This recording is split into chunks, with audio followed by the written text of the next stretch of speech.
Fondation Jean Jaurès. Penser pour agir. Martin Ziguelet, bonjour. Bonjour Alexandre. Bonjour Martin, on se retrouve avec plaisir pour faire un entretien. Nous avons régulièrement des entretiens ensemble pour parler notamment évidemment de la situation à Bangui en République centrafricaine. Peut-être parlerons-nous aussi du contexte régional international, mais concentrons-nous sur Bangui. Donc Martin, la première question un peu d'ordre général, quelle est la situation politique, économique et sociale générale en Centrafrique, et en pensant notamment à l'approche d'élections locales qui sont normalement prévues, tu me corrigeras, au printemps, en avril 2025, donc, à la volonté de Touadéra de se représenter pour un troisième mandat en 2025, mais aussi le contexte économique avec une forte inflation et aussi le FMI qui très récemment a souligné la baisse inquiétante des recettes à Bangui. Donc Martin, peux-tu nous brosser un peu ce tableau général?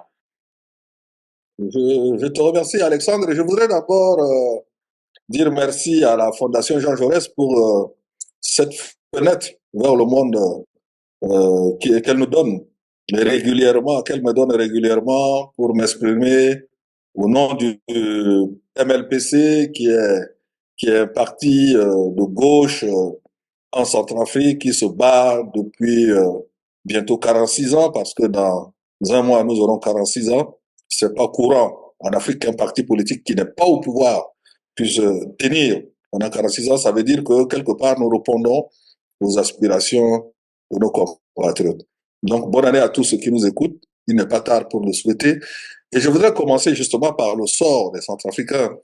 La République centrafricaine, je le dis souvent, c'est un pays qui est une fois et demie plus grande que la France, n'est-ce pas? C'est la France, la Belgique et le Luxembourg réunis. Tout cela est un peu inférieur à la surface de la République centrafricaine, mais avec seulement 6 millions d'habitants.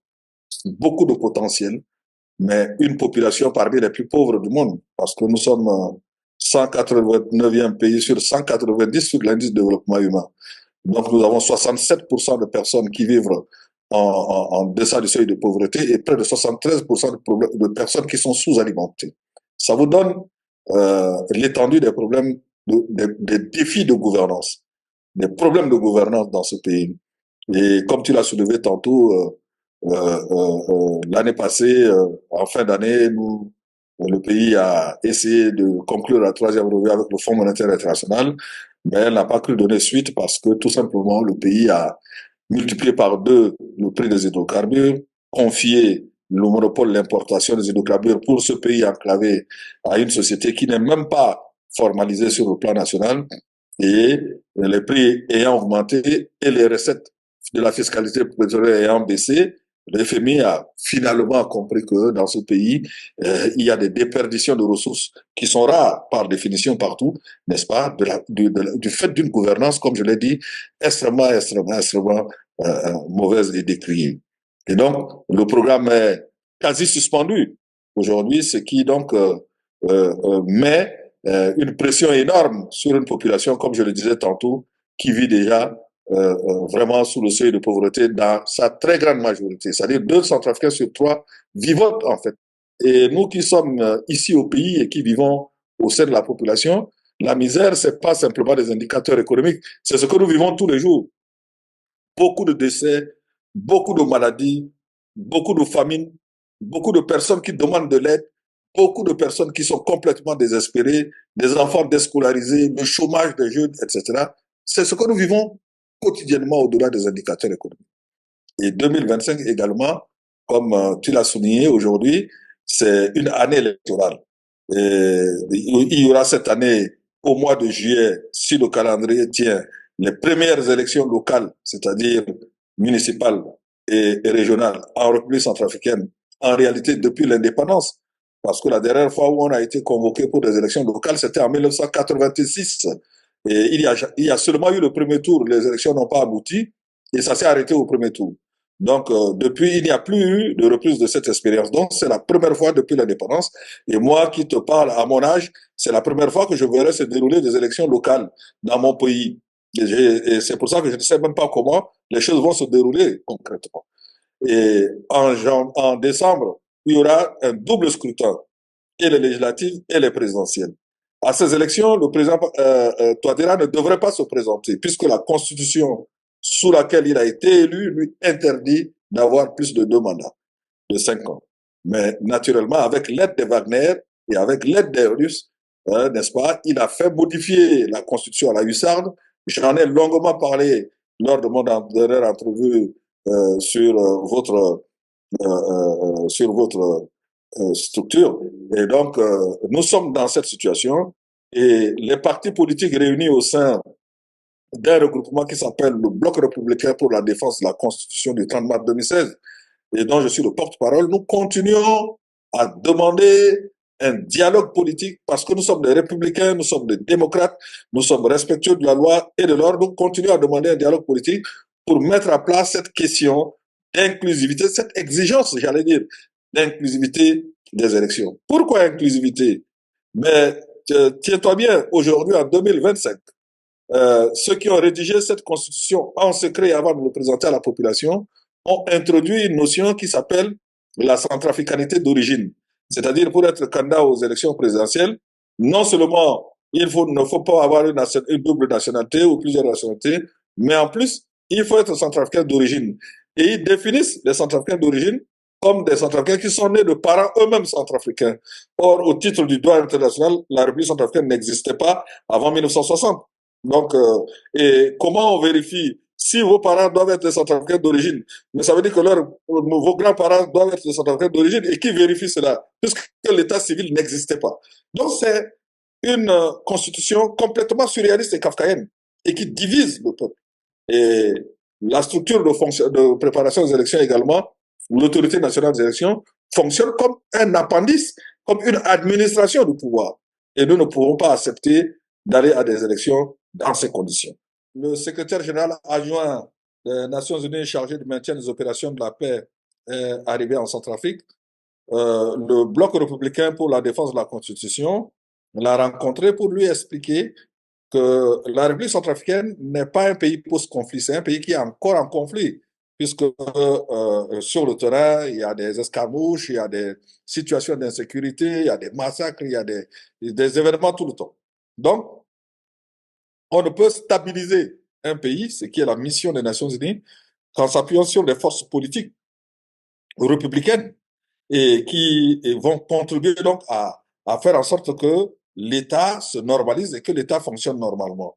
Et qu'on ne peut pas comprendre que les Nations Unies qui ont pour mandat d'assister le gouvernement centrafricain vers des élections inclusives comme facteur de normalisation de la vie politique et sociale du pays, puissent rester loin de nos préoccupations d'exigence d'un dialogue politique national.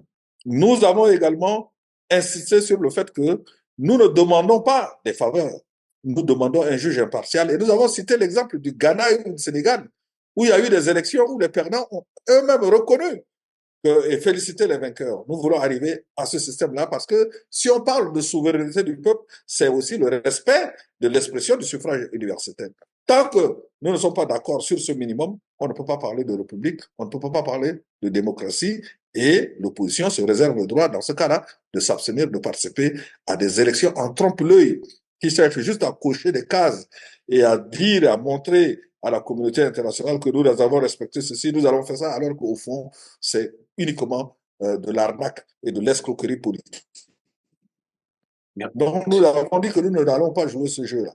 Et en troisième position, vous avez certainement suivi, il y a quelques jours, le parti politique au pouvoir, le MCU, le Mouvement des Coeurs Unis, a signé un accord de collaboration avec le parti Russie Unie de M. Vladimir Poutine. Et chacun d'entre nous sait ce que Russie Unie a fait de la démocratie en Russie. Et ce que chacun sait, ce que M. Poutine, avec son parti, a fait du multipartisme et du sort physique des opposants en Russie.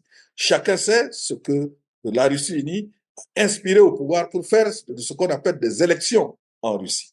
Et je peux continuer la litanie sur la liberté de l'information, sur l'espace civique, sur l'espace politique russe. Et c'est cet exemple-là qui a été montré il y a 2 semaines, que nous, forces politiques, nous avons le devoir, à travers ces élections-là, de stopper cette marche vers l'autoritarisme.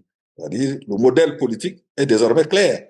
Le modèle politique, c'est la Russie unie, et nous n'accepterons pas ça parce que ça signifie la fin de la démocratie, la fin de la République. Merci Martin, justement, tu viens d'évoquer cet accord de coopération entre Russie unie et le mouvement Cœurs Unis et le MCU du président Touadéra. Parlons justement de la Russie en Centrafrique, avec la dernière visite qui a précédé cet accord, je crois, visite officielle du président Touadéra à Moscou. Il a rencontré Poutine donc en début d'année, et donc suivi de cet accord entre les deux parties. On peut parler aussi récemment mais tu en parleras, du don de carburant de Moscou à Bangui. Précédemment, tu as aussi évoqué évidemment la présence de Wagner. Peux-tu justement un peu nous parler de ce qu'est aujourd'hui la présence, entre guillemets, l'influence, entre guillemets, de la Russie, de Moscou à Bangui, d'un point de vue institutionnel, mais aussi d'un point de vue économique, etc. Oui, ben, il faut d'abord rappeler que Wagner est le bébé qui a été porté en terre centrafricaine par la Russie. Sinon, on ne comprendra pas le film. Et Wagner, progressivement, s'est installé, pas comme faire son mercenaire pour lutter contre les rebelles, mais comme le système Wagner, à travers la maison russe, s'est installé comme un proconsulat qui a donc sa mainmise sur la vie politique et institutionnelle du pays, sur la vie informationnelle du pays, sur la vie associative du pays, sur la vie économique du pays avec l'exploitation de la mine d'or de Nashima. Donc c'est une pieuvre avec 1000 mains et l'objectif c'est de réduire et de caporaliser entièrement un pays qui a des fondamentaux, comme je l'ai rappelé, totalement faibles. Et sur le plan institutionnel, je rappelle encore, parce que il faut toujours rappeler ces choses-là, c'est Madame Darlan, Danielle Darlan, la présidente de la Cour constitutionnelle, a reçu la visite de 2 émissaires de Wagner qui lui ont demandé comment faire pour changer la Constitution, pour faire sauter le verrou de la limitation et de la durée du nombre de mandats présidentiels contenus dans la Constitution de 30 mars 2016 pour permettre d'avoir une présidence en certes col à vie. Et c'est lorsqu'elle a dit que cela était impossible que toute la cabale a été lancée pour qu'elle soit destituée, qu'elle soit limogée, y compris le juge qui la soutenait dans cette démarche-là. Et en lieu et place, on a mis un conseil constitutionnel où désormais, c'est le pouvoir qui désigne la majorité des juges de cette Cour constitutionnelle. Il faut rappeler ça. Et ça, c'est le décor qui a été planté. Et le deuxième galop d'essai, qui risque de se reproduire lors des élections prévues en fin d'année, c'est le référendum. Ce référendum n'en était pas un. Ce n'en était pas un du tout. Le taux d'abstention était supérieur à 90%, mais naturellement, par la manipulation des résultats, on a sorti des chiffres dont on ne sait où, il n'y a même pas eu d'affluence, il n'y a même pas eu de votants, et on a sorti un chiffre. C'est le même schéma, c'est un galop d'essai, c'est toute une ingénierie de fraude électorale et de manipulation des consciences, de manipulation de l'opinion qui se met en place, qui a été rodé pour être reproduit en grande échelle aux élections locales et aux élections présidentielles. Et puis, naturellement, l'emprise médiatique, journalistique, c'est le fait, et vous avez vu dans une émission de RFI, un journaliste centrafricain qui s'est réfugié en France a raconté par le menu, dans plusieurs émissions, comment tout un système a été mis en place avec rémunération des journalistes pour créer des fausses nouvelles, pour créer des fonds contenus, etc., pour manipuler l'information. Parce que, comme Socrate disait, si vous corrompez la jeunesse, vous corrompez un pays. Et donc, c'est de faire en sorte que les jeunes croient à des illusions. Et pendant ce temps, eux, ils s'occupent de l'essentiel, c'est-à-dire de la possession d'un État. Et donc, sur le plan économique, c'est Nashima. Vous savez qu'aujourd'hui, la République centrafricaine est suspendue de l'initiative pour la transparence des industries extractives. Pourquoi? Parce qu'on a demandé la publication du contrat entre l'État centrafricain et l'entreprise Midas, qui est le fauné de la Russie, et l'État a refusé de faire publier cet accord-là. Alors que, selon ce que nous apprenons et dont nous demandons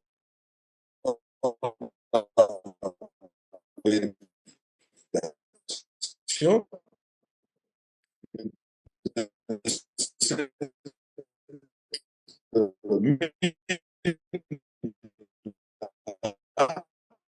sort chaque année à peu près transformé en langour à 5 fois le budget même de l'État de Wagner, mais puisque Wagner n'existe vers le bras extérieur de la Russie, de Poutine. Merci pour cette description est nécessaire parce que une fois de plus la présence, enfin la République centrafricaine peut apparaître un peu comme passe-moi l'expression, un peu le laboratoire d'essai de la stratégie russe sur le continent africain et qui pourrait être calqué. Ça a d'ailleurs déjà commencé au Mali, au Burkina Faso et peut-être le Niger, et pourquoi pas la Guinée. Enfin, donc, je pense qu'il était à chaque entretien, nous revenons sur cette mainmise, hein, on peut appeler ça, cette mainmise de Moscou sur Bangui.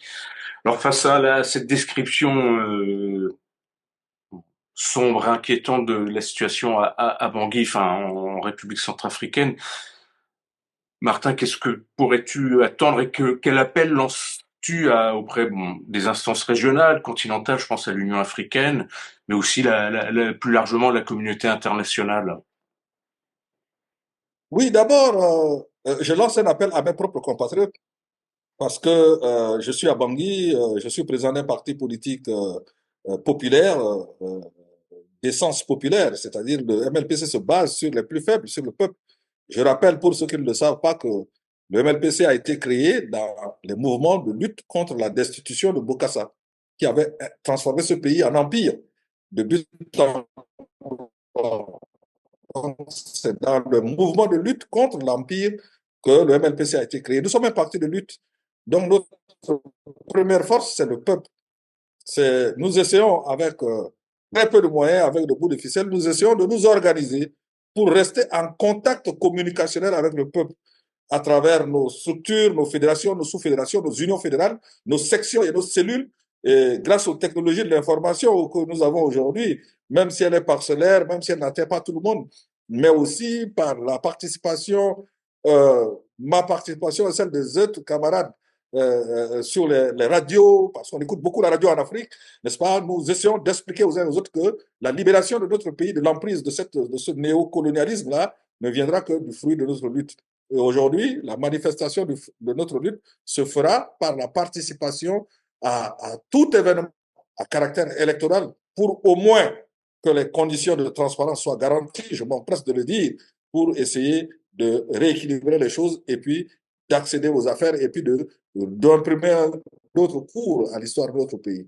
C'est une lutte qui prend notre énergie, qui prend notre temps et qui est dangereuse parce que c'est au risque de notre vie que nous menons cette lutte-là et nous allons la mener. Et naturellement, nous demandons à toutes les démocraties d'ouvrir les yeux sur ce qui se passe dans notre pays, dans notre pays, comme au Burkina, comme au Niger, comme au Mali, et qui est une forme en fait de recolonisation.